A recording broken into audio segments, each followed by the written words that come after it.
I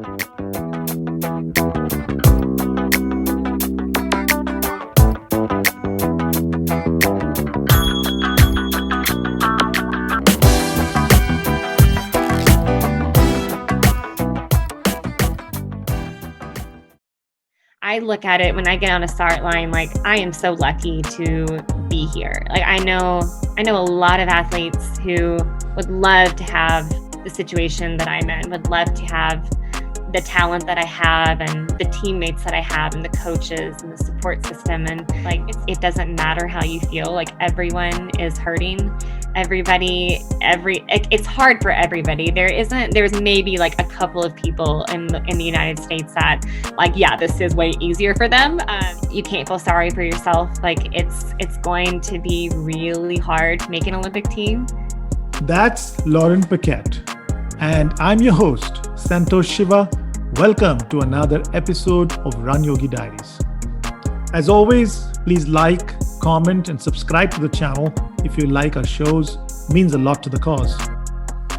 I'm so excited, honored, and stoked to have Lauren on the show because she's an elite competitor that's training to compete in the 2021 Olympic trials in the mid-distance category. We get to talk about making choices, handling pressure, and the mindset of a high-performance lifestyle. Let's dig in. Hi, Lauren. Hi, Santosh. How's it going? Great. Welcome to RunYogi Diaries. It's a pleasure having you in the show. You're a busy athlete and really appreciate you taking the time out to talk to us here. Of course. Awesome. So before we kind of get into the meat of the conversation, I'll let you maybe do a quick introduction about yourself, your personal background, and then we can jump in. Sure. Yeah. So, I'm Lauren Higgins Paquette. I am a professional elite middle to long distance runner. I compete for Hoka One One, the shoe company, along with, and I run for a professional team called NAZ Elite. It stands for Northern Arizona.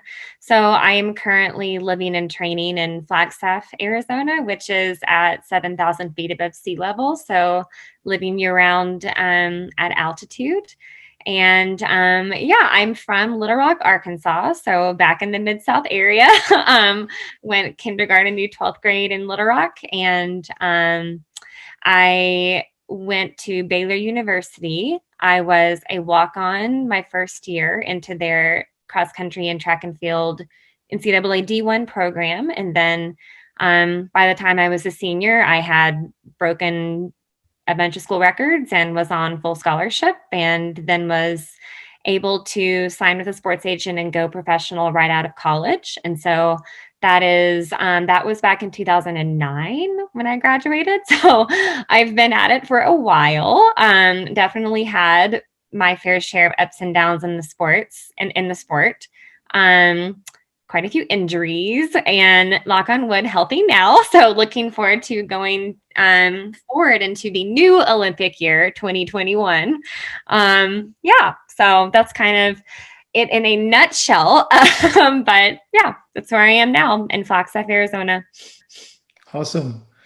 You're from Little Rock. My first marathon was in Little Rock back in 2008. Nice. It's a tough course, isn't it? Hilly. Tough course, and the hills are in the second half. That's the more interesting aspect of the marathon. So mean. And the best part of the Little Rock Marathon was that just about a mile before it's finished, you actually get to stop. At least women get to stop and put on a lipstick and do a makeup. I don't know if you know that. Yeah, there is. There's a spot where you can stop and do yourself up so you're ready for the photograph in the finish line. Oh boy. Yeah. And the other I've done the half marathon there once. Just kind of hopped in, but maybe it's different for the half. Yeah, it's not for the half, it's for the full. Wow, and also the specialty of the Little Rock Marathon is that it's got the biggest medal, and they actually advertise it like that. It's a huge medal. I remember that. Yeah. Yeah. Awesome. So, hey, thanks again for being on the show. So I want to kind of maybe start with in the beginning, right? And I know you've had a long checkered career in professional athletics.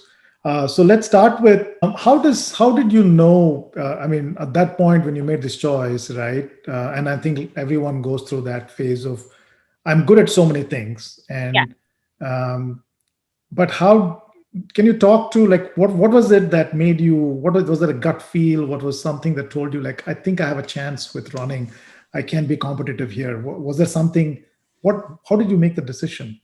Oh, I think probably three things off the top of my head after that question. One was my freshman year.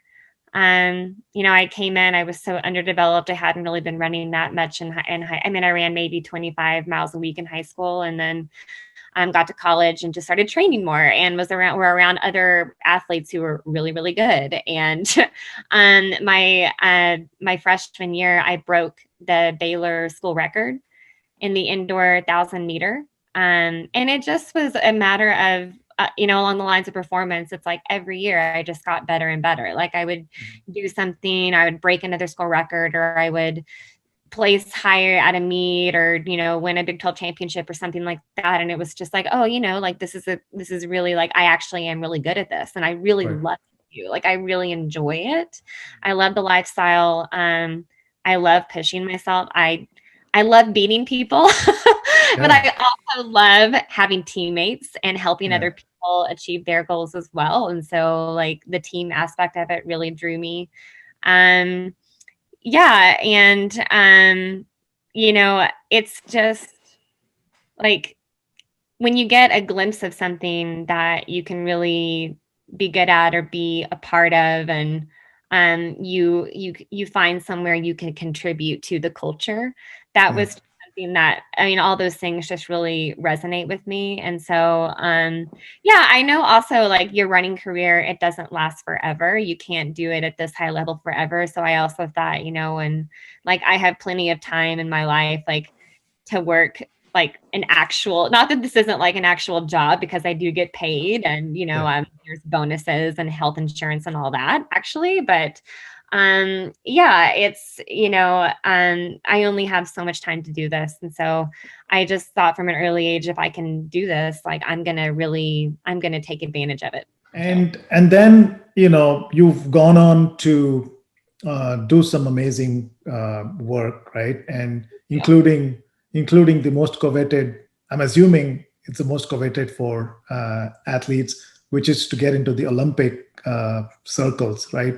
And right, and you. So let's talk about that. What was it like for you to be a part of the Olympic trials, and how what was it for you like that? Yeah, every cycle is so different, but I would say I did qualify for the Olympic trials out of out of college, basically. Like, I ran the 1500 in 2008 there. It was honestly just, I was kind of like, just so wild-eyed when I got to Hayward Field in Eugene. It was just like, oh my gosh, this is wow. Like, this is so cool. I mean, and just for context, with the Olympic trials, there are probably, like, I mean, there are thousands of people, young athletes, who try to qualify each cycle, and they only take about 30 athletes. So I wasn't very high ranked that cycle around. I think maybe I was like the last, like the I don't know exactly what I was ranked, but it wasn't like I wasn't in contention to make the team.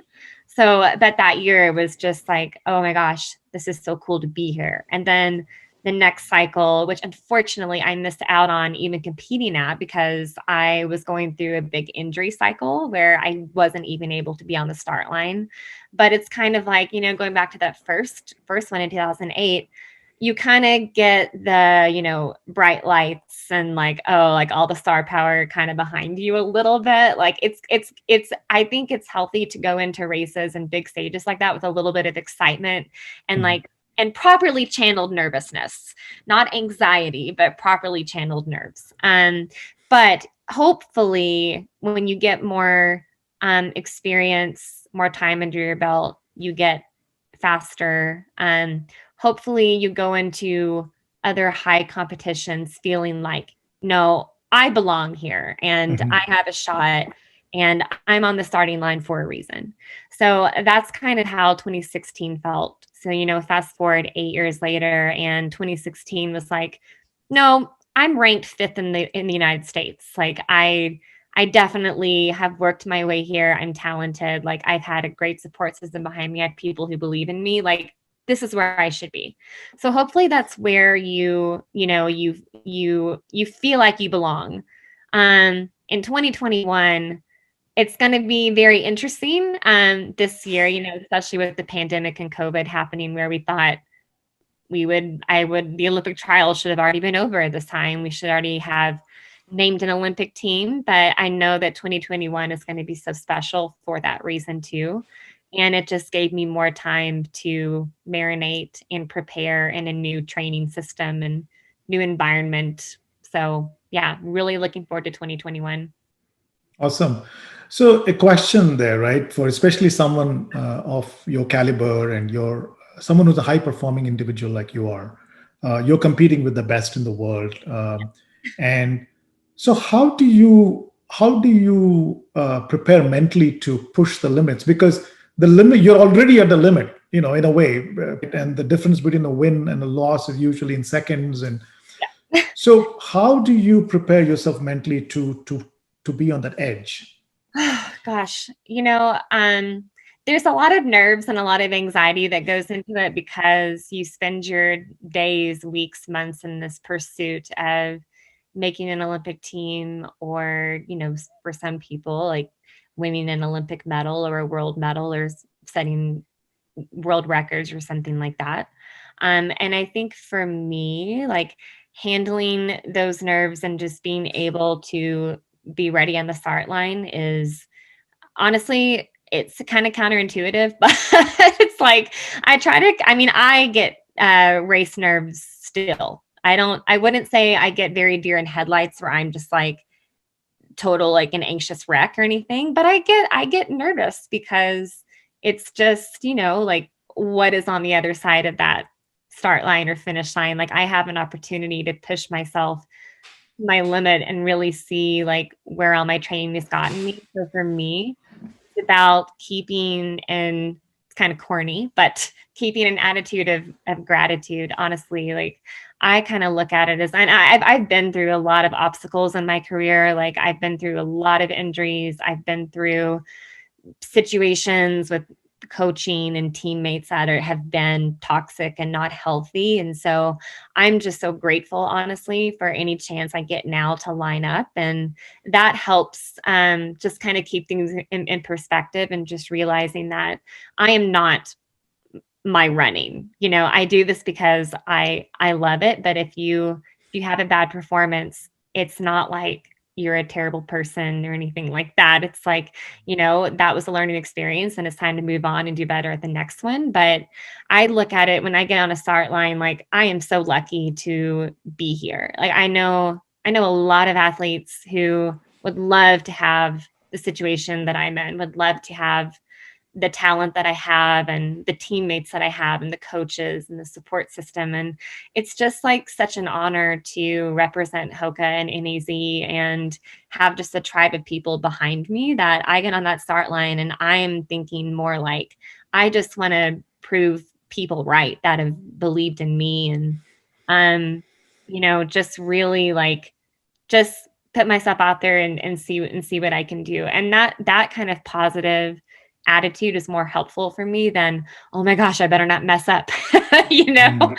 And I mean, just thinking about the fact that like, yeah, I mean, I'm not the favorite in the US to win the Olympic trials. I'm high ranked, but just being in the conversation and being on the start line with those people, like I I've worked so hard to get here, and I just am so grateful that I even get the opportunity. So that's kind of just keeping that in mind, and realizing that no, it's not like when the going gets rough in a race, I have to run hard. I mean, I do, but it's more like I get to do this rather than Mhm. I have to do this. So that's kind of how that's what I bring to the start line. That's the attitude I bring to the start line.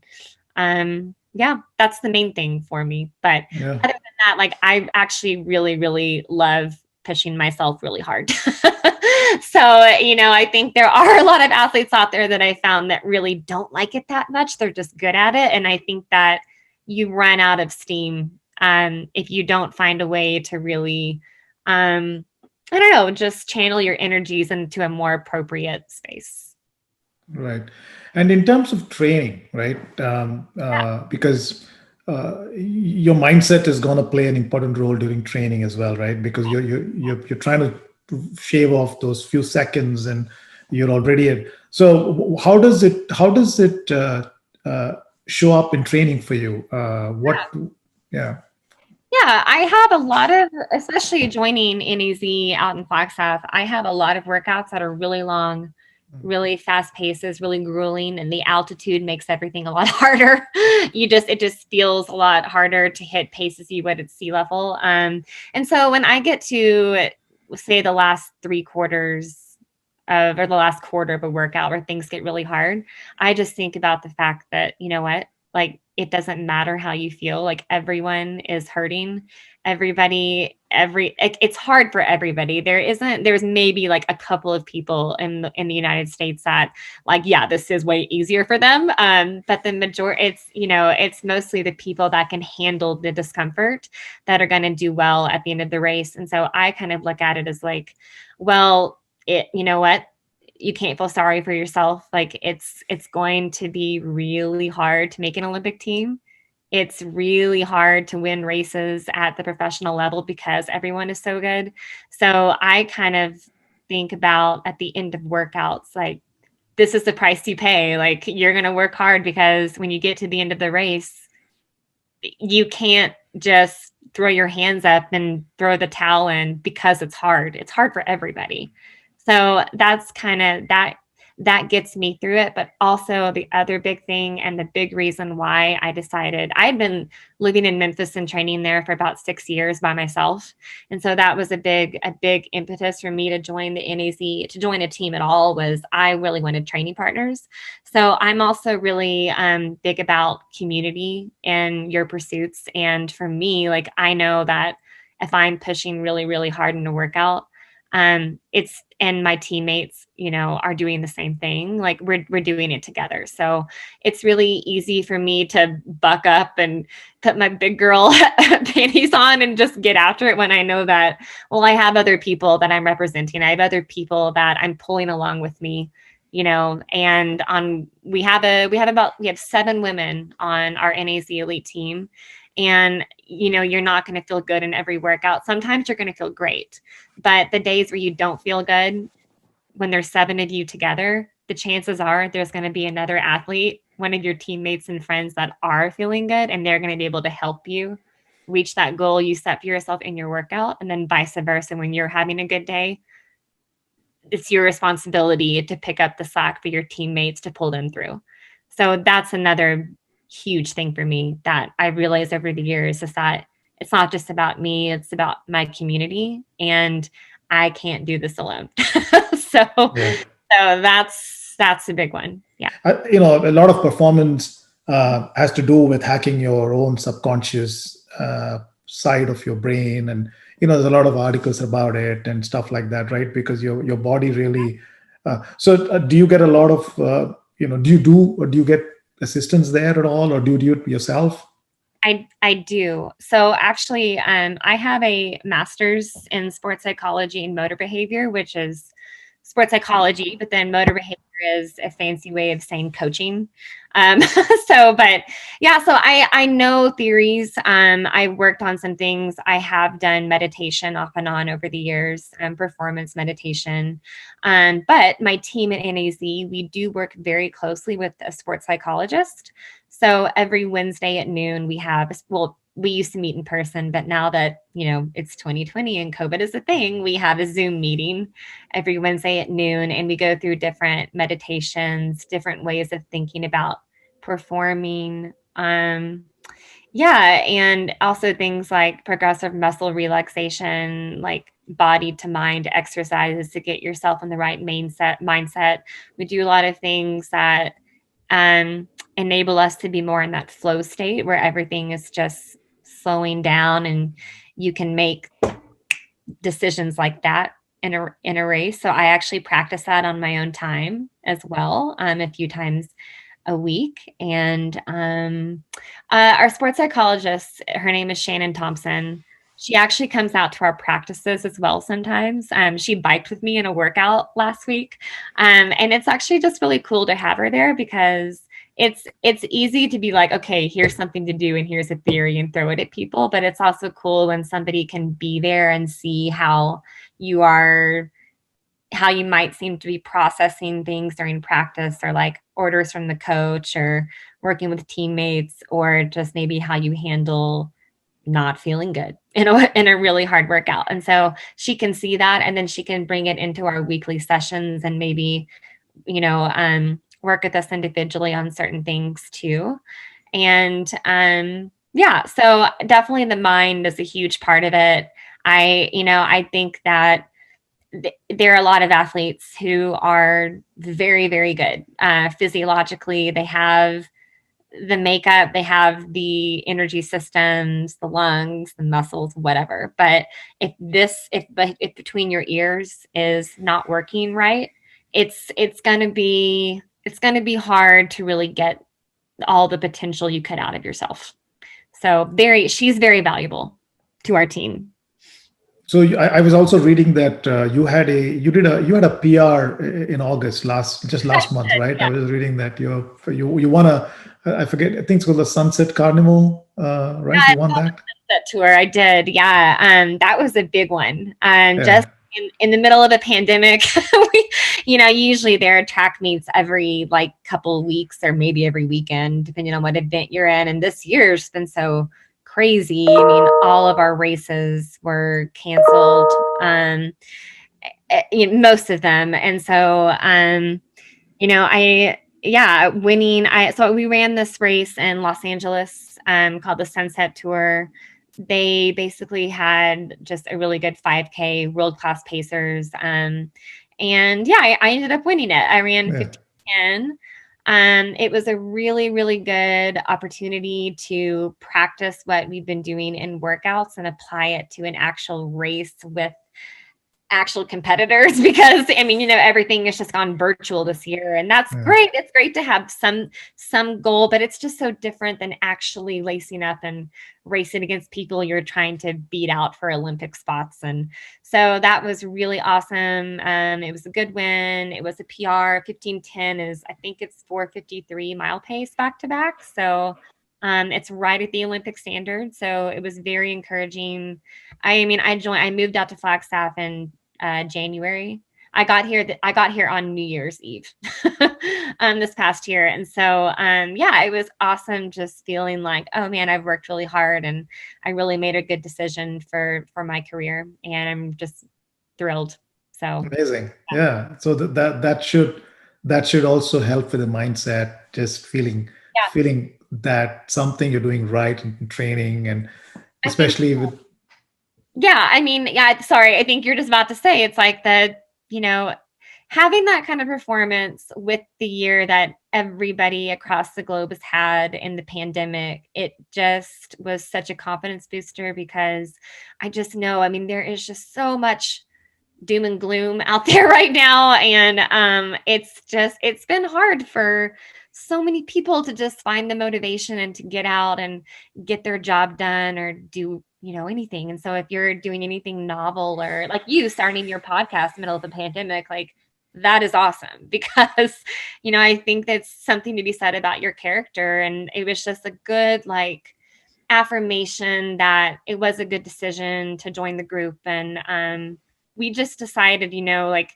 the world feels pretty bleak right now, but mm, we have a talent and we have drive and we're gonna do the best we can and train like the Olympics are still happening. And hopefully we get a chance to race. And when we do, we're going to be ready. And so that was the attitude that my two teammates, Kellen Taylor and Steph Rossing, and I brought into that race.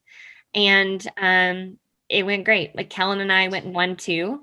Kellen was right behind me in 15:11. Steph was 15:19, which wasn't she was a little bit off her PR, but her second fastest 5K ever. And so we just put it on the line and said, like, this is what we have to work with. Let's go do this. Awesome. So yeah, it was an awesome win and a good affirmation for just what was a pretty scary decision to move across the country. So yeah. Terrific. And you're competing mostly on the 5,000 meters, even for the Olympic trials, right? Yeah, I am actually we are almost sure that that is what I'm going to be competing in at the trials next year. But I did debut in my first 10K um Okay. in September, and I ran 31:53 for that one. And so we're doing another 10K in Los Angeles in December. And so I'll be going after the Olympic standard in that. And if I get it, then we might have to make some decisions. But yeah, so that's kind of the plan. Is at this point right now, I mean, things could change, and that's up to my coach Ben and myself, because he's not a dictator. But yeah, so basically the plan is going after the 5K team. Let's see how I continue to progress in the 10K, and then I'll make a decision, and an actual decision later on. Awesome. So we'll keep a close watch, and we are going to wish the best for you, and we want to see you on the podium. So Me too. That's what I we went to. going to wish. That's what we're going to wish for. So just talking outside of your running, I also was reading one of your things that you love cooking. I do. I Yeah. cook almost every single day. Yes. And I saw that you like Indian food. I saw that. I really do. My favorite meal in Memphis is at Golden India in Midtown. Yeah, Yeah. I'm a big like samosa and chicken tikka masala person with naan bread and rice, and that's my favorite. Yeah, like I love to make curries at home too. But I actually I'm pretty adventurous, and I like to cook a bunch of different things, and just plain old anything, like throw in veggies and rice and beans and a protein with avocado, like simple. Yeah, like I don't know. I mean, I train so much and I run so much that I really need good food. Yeah. So yeah, Yeah. and I mean, I eat a lot of I made chicken tacos the other night. I eat a lot of burgers, ice cream too. I don't know. I love food. Yes. Awesome. Yes, You can afford to love food. You can afford to. You should like good food, I right? have to. That's no Yeah. way to live. I have to eat. Yeah. Yeah. Yeah. Yeah. Yeah. Awesome. Hey, we're kind of coming to the end of our conversation. I really love the conversation and appreciate you really sharing some of your personal, hacks and approaches to how you manage the high performance life that you lead. Anything in particular you want to say as a wrapping up message for people who are listening to this, youngsters who are listening to this, who aspire to be in your shoes? Yeah, I think the big thing that I always think of when talking to younger athletes or people who might just be starting their own kind of endurance journey, it's never too late to start, is that even if you have idols and running your sport, or you look up to somebody, remember that it took them a while to get there. Like they weren't always at that level. Like they had to start somewhere. And I think the cool thing about running is that it's kind of what you put in is what you get out of it type of thing. And so if you train smartly and have fun with it, like you're going to see progress and results and benefits. And just to, yeah, remember that for maybe someone is in high school who's just listening to this or something, like I was once where you are, where you were, and I just surrounded myself with really good people and support systems and just believed in myself. And here we are. And I still have a ways to go. I think it's what's also cool about distance running is that it doesn't ever have to end if you don't want it to. Like there's always goals that you can hit for yourself. Yeah, I mean, as with older populations, sometimes when you get older, you do slow down, but you can still get out there and enjoy every second of it. Like, I know for me, I'm 34, and I know that I'm not going to be able to do this forever. But I will, and I won't always train at this level. But I will always be active and run. And, I'll always probably do some local races at least.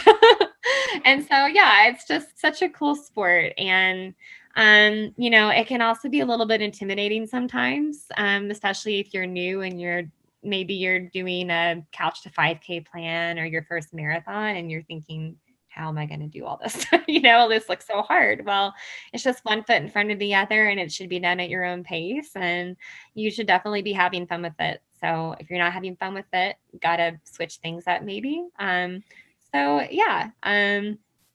just get out there and enjoy yourself. That's the main point. If I didn't love doing this, I wouldn't be doing it. Awesome. All right, Lauren, thanks a lot. Appreciate you sharing yourself in the conversation today. We are going to follow you. We are going to wish that you win more and you are in the podium. So we're gonna be following you. Wish you all the best. Oh, thank you so much. I really appreciate it. It was an honor to be on. Thank you so much. Have a good one. Thank you. You too. Bye.